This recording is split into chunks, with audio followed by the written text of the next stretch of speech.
ആറ്റുകാൽ പൊങ്കാലയാണ്. അപ്പോൾ ഞങ്ങൾക്ക് പോകാൻ സാഹചര്യം ഇല്ലാത്തതുകൊണ്ട് വീട്ടിൽ തന്നെ ഇടുവാണ്. അപ്പോൾ എല്ലാവരുടെയും അനുഗ്രഹം ഉണ്ടായിരുന്നു. നമ്മൾ ന്യൂസ് കണ്ടുകൊണ്ട് തന്നെയാണ് കേട്ടോ അമ്പലത്തിൽ എപ്പോൾ സ്റ്റാർട്ട് ചെയ്യുന്നോ അപ്പം തന്നെ നമ്മുടെ പൊങ്കാലയും സ്റ്റാർട്ട് ചെയ്യും.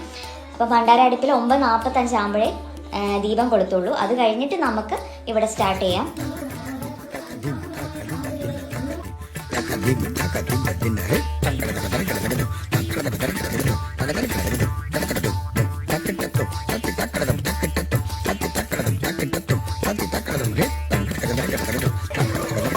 അങ്ങനെ പൊങ്കാലയുടെ വെള്ളം തിളച്ചു വന്നിട്ടുണ്ട് കേട്ടോ.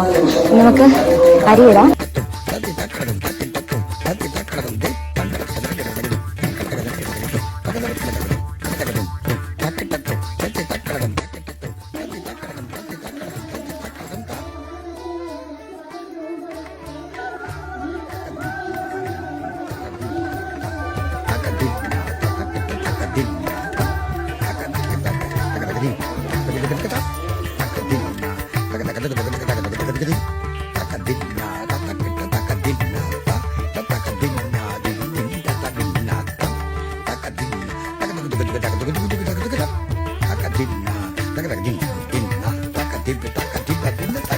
Takadin,